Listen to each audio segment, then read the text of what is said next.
To think that this great man is coming to our house for dinner. Ernest, aren't you thrilled? Well, that depends. What are we having for dinner? I simply will not sit down to dinner with Midwestern barbarians.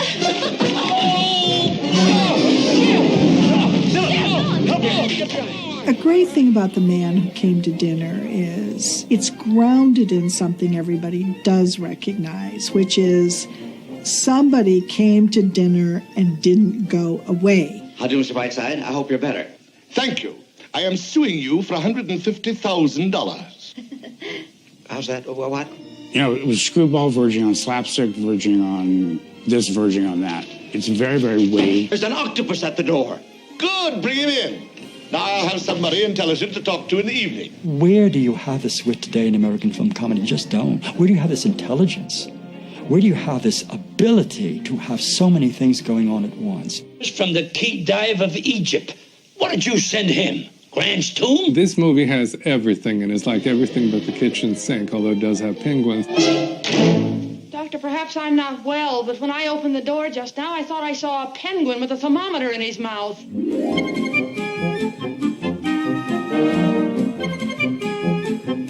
The Man Who Came to Dinner was based on a big Broadway hit written by George S. Kaufman and Moss Hart, who worked together often and produced many hits.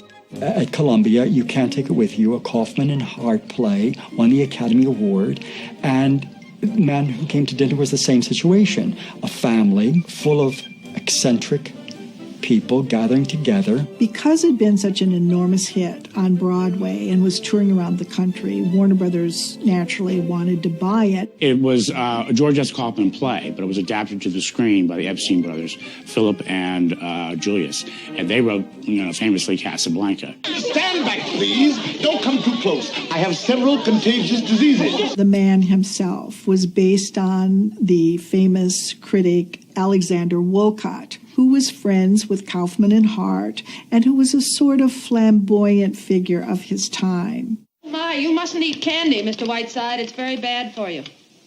My great-aunt Jennifer ate a whole box of candy every day of her life. She lived to be 102, and when she'd been dead 3 days, she looked better than you do now. Alexander Woollcott was a larger-than-life person. Not only did he look larger than life, as Montefiore did, but he talked larger than life. He acted larger than life. This critic who set himself up as the standard from which everything should be judged. Well, and what do you think of Massalia? How long are you going to be here? Where are you going? Things like that. A, Massalia is a town of irresistible charm. B, I cannot wait to get out of it. He had come to visit Moss Hart in the country for a weekend, and he was a demanding, impossible, complaining presence. And Hart said later to Kaufman, all I could think about while he was there was, ye gods, what if he'd had an accident and he'd had to stay and I couldn't get rid of him? And Kaufman said, well, there's our play. Another thing about his nastiness and his fascism, his autocrat, his selfishness, and this guy is full of wit. He's a word maker, phrase maker. He can spit out alliteration like you spit out the seeds of a grape.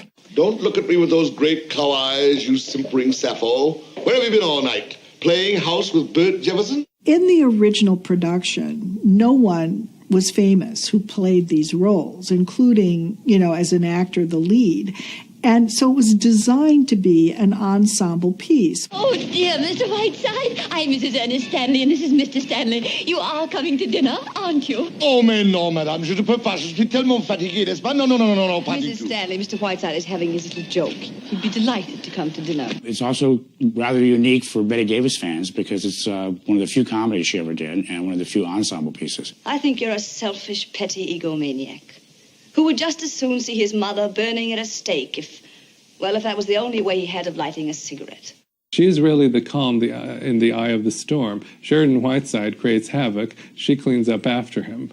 And she helps make his life manageable. And she's sort of, to some degree, a buffer between him and the Stanley household. Oh, but isn't everything working out beautifully, Sherry?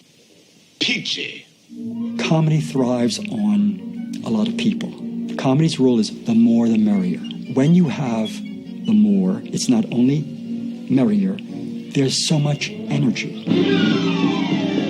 30 30 seconds. Where would you like to have this, Mr. Whiteside? Mr. Whiteside! Yes, sir. Quiet, please! My son has run off on the freighter, and my daughter's marrying an Oh, I see he's still busy. Please, quiet. It was the last thing. Back to the microphone. Let Mr. Whiteside broadcast, please.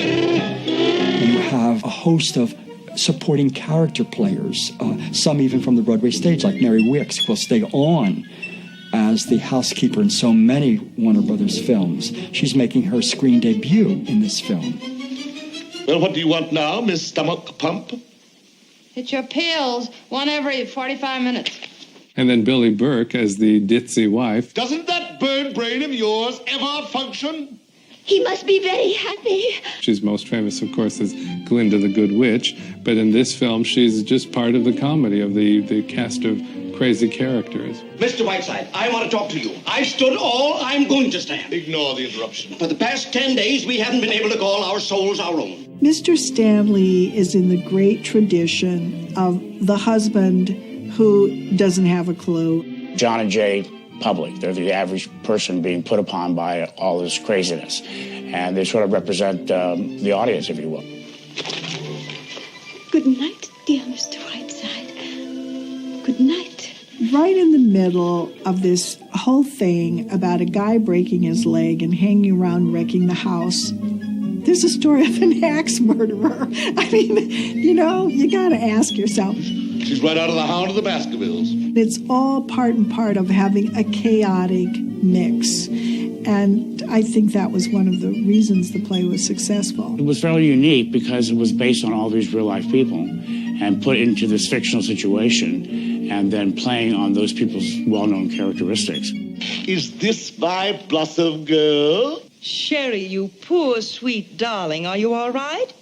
I haven't been able to think of anything else since this awful thing happened, you poor lamb. Ouch, you fool! Lorraine Sheldon, played by the beautiful redhead Anne Sheridan, was supposedly based on Gertrude Lawrence, who was a great stage star. She was from Britain, and in fact, she was a best friend of Noel Coward. Tell me how you are, Sherry. I want none of the tiresome details. I've very little time, and so the conversation will be entirely about me. Reginald Gardner, his character was based on Noel Coward, a very elitist, very sophisticated, suave, unflappable British character. How can one man possibly be as clever as I am? Noel Coward was known for his wit. He was very much a man of his time. He was a playwright. He was part of the Algonquin Round Table. One thing about this film, of course, as happens with any film when it's topical, is that some of the references to people like Zazu Pitts or Lana Turner or Lucius Beebe and his bathysphere, which has to do with the octopus, are lost to us now. Stop acting like Zazu Pitts and explain yourself. Well, Zazu Pitts was a character actress who always was befuddled. She really didn't know what to do. Shh. I brought you a wonderful present. This sweater was once worn by Lana Turner. Try it on for size. You have references to Lana Turner's sweater. She was a big star at the time, and she was called the Sweater Girl. And you know what is breathtaking about the film, too, is you don't get everything on the first viewing. You don't get everything on the second viewing. You don't get everything on the sixth viewing. Writing like this is not common anymore, where you have these clearly built situations with people entering, exit, interweave, this plot, that plot, put it all together and out the door, all settled. I've seen this film about a dozen times, and I'm still seeing things for the first time. It's so fast and furious. Excuse me. You really have to get involved and pay attention, or you're going to miss half the lines. And the lines are really, really funny. Don't worry, your Uncle Banjo will pull a few strings. Say, that wasn't a bad pun, was it? As an example of pace, I think the best example is the end of the second act here. Now, they're getting ready for his Christmas broadcast. Cream of Mush brings you Sheridan Whiteside. The irony, Christmas Eve, a time of peace and quiet, is anything but a silent night and holy night. The secretary has just rushed out, being hoisted on her own petard. She knows the jig is up. The nurse comes in. She's just been bit by a penguin. All of this flurry is going on while the choristers are singing Silent Night, Holy Night, and he is ready for his broadcast. And what does he start with? This is Whiteside speaking. On this eve of eves, when my own heart is overflowing with peace and kindness, He says, I guess we should begin our broadcast by talking about the first Christmas night. Cut. And he doesn't even go on. Cut. And we're moving into Christmas morning. Look at that pace. I think it is most fitting to tell once again the story of that still and lustrous night.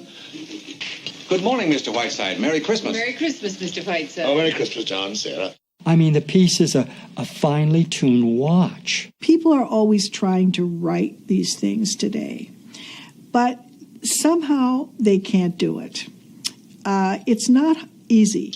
Well, what about the penguins, the octopus, the baby seal, and the rest of the menagerie? They're all yours, Mr. Stanley.